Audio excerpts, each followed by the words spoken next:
स्वागत है एक बार आप सभी का मंडी.com में। वक्त है अब हमारी खास पेशकश खेती के सिकंदर का।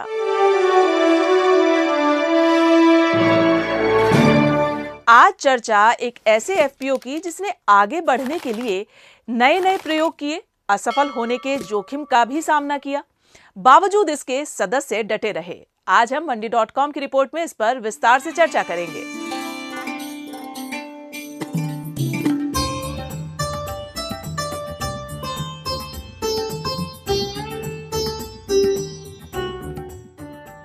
देश में किसान उत्पादक संगठनों की संख्या हजारों में है, लेकिन ऐसे एफपीओ बहुत कम हैं जो अपनी स्थापना के 10 साल हो जाने पर भी नए कीर्तिमान गढ़ने में जुटे हैं।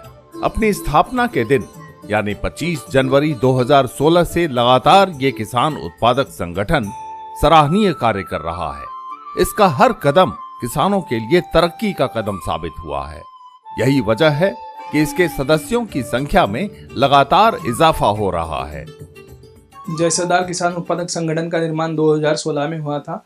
मोताला और मलकापुर दो तहसील के लगभग 15 से 20 गांव के लोग इकट्ठा आके उन्होंने इसका पंजीयन किया था। शुरुआती हमारी पंजी 10 लाख रुपए थी।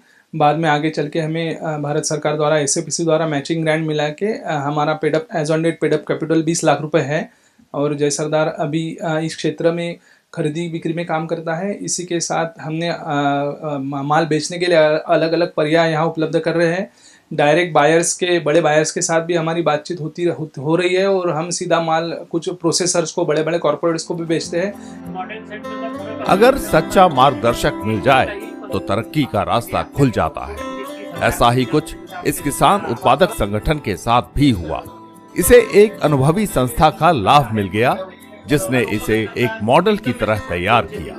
इस एफपीओ के जरिए किसानों को कई तरह की ट्रेनिंग दी गई, खासकर फसल पर बाजार में बेहतर भाव कैसे पाया जाए। कृषि विकास के माध्यम से हमने बहुत सारे एफपीओ बनाए। उसमें कुछ समस्याएं हमारे ख्याल में आई, इसलिए हमने तय किया कि एक अच्छा मॉडल सेंटर, एक मॉडल एफपीसी हमारी तैयार करें और उस हिसाब से जय सरदार का हमने निर्माण किया। और जय सरदार के माध्यम से यहाँ हम किसानों को अलग अलग सुविधा देते हैं। किसानों को यहाँ ट्रेनिंग फैसिलिटी दी है। किसानों को यहाँ सिखाते हैं हम कि मॉइस्चर कैसा निकाले, खेती के जो उपज होते हैं वो खरीदते हैं, वो यहाँ खरीदते हैं, उसको अच्छा भाव देते हैं, उसका मॉइस्चर कैसा निकालना है वो भी सिखाते हैं। ऐसा ये जय सरदार का एक मॉडल यहाँ करने के हिसाब से हमने जय सरदार शुरू किया है। यहाँ कई सारे एफपीओ आते हैं और वो ये देख के जय सरदार का काम देख के वो भी वैसा काम करना शुरू करते हैं। जय सरदार के माध्यम से यहाँ किसानों को सब सीखने को मिलता है। इस किसान उत्पादक संगठन ने किसानों की बुनियादी समस्याओं को समझा और उनका समाधान निकाला। किसानों के सामने हमेशा खेती बाड़ी की बुनियादी जरूरतों के साथ फसल को सही जगह बेचने और उचित भाव पाने की रही है। शुरुआत में संगठन ने बीज उत्पादन और कृषि इनपुट के क्षेत्र में काम किया। इसके अलावा 2017 में सरकार की तरफ से एफपीओ परिसर में एमएसपी पर खरीदारी का काम तुअर दाल में किया गया। 2019-20 में मक्का में व्यावसायिक खरीदी का काम भी शुरू किया गया।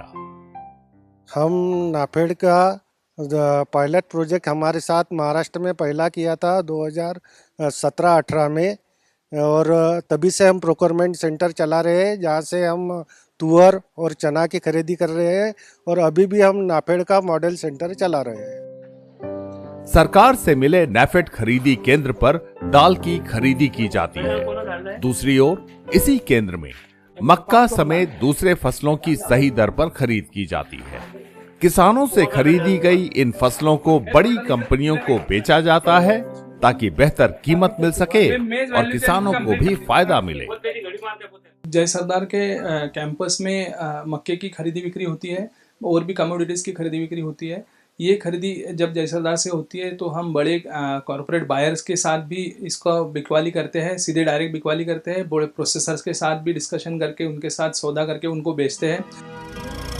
एक वक्त था जब बुल्ढाना के मलकापुर इलाके में फसल बेचने के लिए नजदीक में बाजार नहीं था। बाजार की सुविधा थी भी तो बहुत दूर, जिससे किसानों को कई तरह की परेशानियां होती थी। इन्हीं कठिनाइयों और तकलीफों से निजात दिलाने के लिए इस किसान उत्पादक संगठन का गठन किया गया।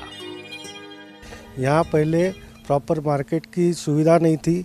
हमारे जहाँ हम काम करते हैं वहाँ से 17-18 किलोमीटर यहाँ की एपीएमसी थी। वहाँ किसान जाते थे, उनका पूरा दिन जाता था वहाँ जब अपना माल लेके जाते थे। और वहाँ मतलब माल की थोड़ी बहुत चोरी भी होती थी और पैसा भी समय पे नहीं मिलता था। इस सब समस्याओं को लेकर हमने जय सरदार किसान उत्पादक संगठन या कंपनी बनाई। यहाँ के खरीदी केंद्र पर किसानों के लिए कई तरह की सुविधाएं हैं।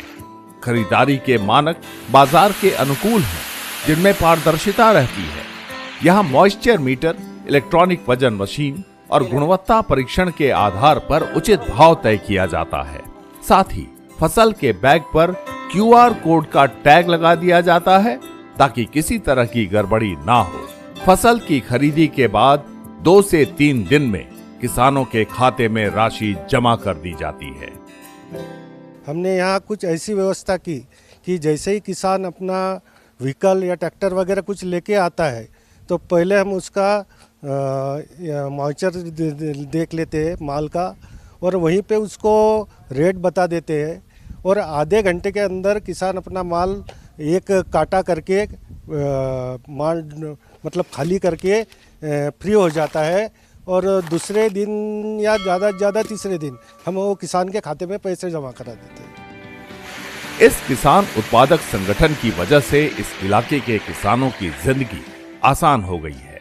यहाँ के किसानों को अब मंडी के व्यापारियों के मनमाने रवैये का सामना नहीं करना पड़ता है। फसल को बेचने में पहले जो समस्याएं थीं, उनसे निजात मिल गई और सही कीमत भी मिलने लगी। मलकापूर आमच्या इथून मलकापूर मार्केट जवळ आहे। तिथं जायचं तर दिवसभर तिथं थांबावं लागत होतं आणि काट्याचं असं होतं की काटा 10 काटे होत होते, म्हणजे प्रत्येकाचा एक काटा वेगवेगळा। आणि इथं जय सरदार आले तेव्हापासून आमचं एक काटा होतो आणि लगेच दुसऱ्या दिवशी खात्यामध्ये पैसे पडतात। आणि मॉइस्चर मीटरचं तिथं दाताखाली दाबून मॉइस्चर करत होते। इथं मॉइस्चर मीटरमधून मॉइस्चर घेतल्या जाते आणि त्या प्रकारे आम्हाला मक्याचा भाव व्यवस्थितरित्या आम्हाला समजला जातो। इथं महाराष्ट्र के बुल्ढाना जिले में इस FPO में कृषि से जुड़ी कई तकनीकों का प्रयोग किया गया। इससे जुड़ी सफल और असफल कहानियां दूसरे किसान उत्पादक संगठनों के साथ साझा की गईं, ताकि वो उनका लाभ उठा सके और गलतियों से बच सके। इसके तहत moisture metre, electronic weighing machine, new spray pump, power weeder, cleaning grading मशीनें आदि का इस्तेमाल किया गया। यहाँ सैंपल जांच की शुरुआत की गई और उसके आधार पर भाव तय करने का काम किया गया। जय सरदार के माध्यम से हमारे हमेशा टेक्नोलॉजी ज़्यादा से ज़्यादा किसानों तक जाए, इसके ऊपर ध्यान दिया जाता है। जैसे हम कह सकते हैं कि कृषि माल के खरीदी के लिए हमने यहाँ पे मॉइस्चर मीटर इंट्रोड्यूस किया है। फिर इलेक्ट्रॉनिक वेइंग बैलेंस के साथ उनका वजन होता है। HL मीटर जैसे मीटर भी हमने यहाँ पे यूज़ किया। तो इस तरह से आधुनिक टेक्नोलॉजी यूज़ करके हम किसान खेत माल की खरीदी करते हैं। इस इलाके में अच्छी पैदावार के लिए ड्रोन तकनीक का इस्तेमाल भी इस FPO की तरफ से किया गया। इसके अलावा मिट्टी को एक समान करने के लिए लेजर लैंड लेवलर का इस्तेमाल हुआ। हाइड्रोपोनिक्स तकनीक का प्रयोग पशुओं के हरे चारे के उत्पादन के लिए किया जा रहा है। किसानों के खेत पे कुछ टेक्नोलॉजी डिप्लॉयमेंट के लिए भी जय सरदार अग्रसर रहता है और उसी माध्यम से वो अलग अलग प्रशिक्षण भी किसानों को देते रहता है। इस एरिया का पहला ड्रोन के द्वारा स्प्रेइंग का डेमोन्स्ट्रेशन भी जय सरदार के माध्यम से हमारे किसानों के लिए अरेंज किया था। फिर अभी हम लोग काम कर रहे हैं किसानों को हाइड्रोपोनिक्स टेक्नोलॉजी डिप्लॉय करना, जिससे गाय चारे के लिए हरे चारे का प्रबंध किया जाएगा। फिर स्प्रेइंग के अलग अलग टेक्नोलॉजीज हम इसको दे रहे हैं। फिर ज़मीन लेवल करने के लिए लेज़र लैंड लेवलर का भी हमने यहाँ पे प्रयोग एक किसान को फैसिलिटेट करके दिया है। तो इस तरह से अलग अलग टेक्नोलॉजीज़ के ऊपर भी जय सरदार के माध्यम से काम किया जाता है। खेती में बचे अवशेष को जलाने की जगह उनका इस्तेमाल कैटल फीड में करने की योजना भी तैयार की गई। इसके तहत IIT बॉम्बे, MAFSU और एक NGO के सहयोग से फीड प्लांट तैयार किया गया, ताकि कपास के अवशेष को जलाने की जगह उससे पशुओं के लिए चारा तैयार किया जाए। इस काम में कामयाबी मिली और साल 2025 से एनिमल फीड का उत्पादन और कारोबार शुरू हो गया। Cotton stalk to complete animal feed का जो प्रोजेक्ट्स हमने हाथ में लिया है, ये आईफेड के द्वारा गैप फंड में एग्रो इकोलॉजिकल प्रोजेक्ट करके इसको नवाजा गया है और ये एक सर्कुलर इकोनॉमी का मॉडल है जिसमें हम लोग खेत से कॉटन स्टैक लाएंगे जो लोग जला रहे हैं एनीवे, और उसका यहाँ पे रूपांतरण करके एक फीड बना रहे हैं और फीड आगे चल के गाय को या बकरी को खिलाएंगे, फिर से उनके गोबर के माध्यम से वो खेत में एज अ बायो फर्टिलाइज़र करके यूज़ होगा। तो इस तरह से कंप्लीट सर्कुलर इकोनॉमी मॉडल जय सरदार के माध्यम से इस एरिया में चल रहा है। इस माध्यम से लगभग 30 से 40 लोगों को डायरेक्ट एम्प्लॉयमेंट मिलेगा। इस एफपीओ में जैविक खाद वर्मी कंपोस्ट तैयार किया जाता है जो केंचुओं की मदद से बनाई जाती है। इसमें गोबर, रसोई के कूड़े, पत्तियां, फल सब्जी के छिलके आदि का इस्तेमाल किया जाता है। इस काम के लिए इलाके के किसानों से गोबर की खरीदी की जाती है। वहीं तैयार वर्मी कोस्ट को किसानों को बेचा जाता है जिससे जैविक खेती को बढ़ावा मिल रहा है। वर्मी कंपोस्ट बनाने के लिए यहाँ के आजू बाजू किसान से हम गोबर खरीदते हैं और उससे करीबन 100 टन के करीबन हमारा गोबर गांडूल खत उत्पादन होता है। वो यहाँ के आजू बाजू किसान को भी हम बेचते हैं। उससे उनके ज़मीन की भी सुधारना होती है, पोत सुधरता है और उनके खत रासायनिक खत में भी 7-8 हज़ार की बचत होती है। यहाँ पे किसानों को अच्छा लाभ इससे मिलता है। ये किसान उत्पादक संगठन फसल की बिक्री के लिए बाजार के दूसरे विकल्पों का भी इस्तेमाल करता है, साथ ही जोखिम प्रबंधन पर भी ध्यान देता है। इसके तहत इस एफपीओ ने कमोडिटी एक्सचेंज पर कारोबार करने के लिए प्रशिक्षण लिया और साल 2020 में पुट ऑप्शन के तहत चना में काम किया। इसके अलावा 2025 में हल्दी में 20 मीट्रिक टन का काम किया। साल 2026 में 400 मीट्रिक टन का ट्रेड किया गया।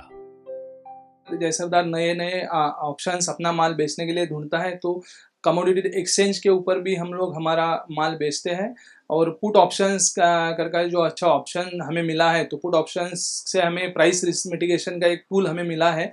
और पुट ऑप्शंस में हमने पहले भी चने के साथ काम किया था और लास्ट ईयर में हमने हल्दी में पुट ऑप्शंस के साथ काम किया है, तो उससे भी काफ़ी अच्छा भाव हमें मिल रहा है और किसान पहले से ही अपने माल का भाव तय करना सीख रहा है।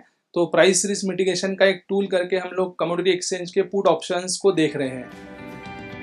2016 से ये किसान उत्पादक संगठन नए नए तरीके और सूझबूझ के साथ काम करता आ रहा है। यही वजह है कि ये एफपीओ लगातार तरक्की कर रहा है और टर्नओवर बढ़ता जा रहा है। जय सरदार जो भी यहाँ पे काम करता है, अलग अलग एक्टिविटी जो भी करता है, तो उसके माध्यम से जय सरदार का पिछले लास्ट ईयर का टर्नओवर कुछ लगभग 9.25 करोड़ के करीब था। उसके पहले साल का 8.5 करोड़ के करीब जय सरदार का टर्नओवर था और उससे पहले साल कुछ 8,30,000 के करीब 8.30 लाख के करीब टर्नओवर था। तो इस तरह से एवरेज जय सरदार का टर्नओवर लगभग 8.5 करोड़ के करीब लास्ट 3 ईयर का जय सरदार का टर्नओवर है। इस एफपीओ की कई उपलब्धियों में 4 बड़े वेयर हाउस भी शामिल हैं, जिनकी क्षमता करीब 4,000 मीट्रिक टन है। इसके अलावा क्लीनिंग ग्रेडिंग प्लांट भी है, जिससे तरक्की के रास्ते खुल रहे हैं। वहीं कंपनी के ब्रांड के नाम से पापड़ और बिना पॉलिश की दाल की बिक्री की जा रही है। ये सभी बातें ये साबित करती हैं कि ये एफपीओ विकास का पर्याय है और दूसरे संगठनों और किसानों के लिए प्रेरणा का स्रोत है। मंडी.com के लिए महाराष्ट्र के बुल्ढाना जिले से अनिल वत्स के साथ अनुपम आलोक। मंडी.com में आज बस इतना ही। अगले सप्ताह में फिर आऊंगी किसानों को प्रेरणा देने वाली सफलता की एक कहानी और दूसरी जरूरी खबरें लेकर। तब तक के लिए आप देखते रहिए दूरदर्शन किसान। नमस्कार।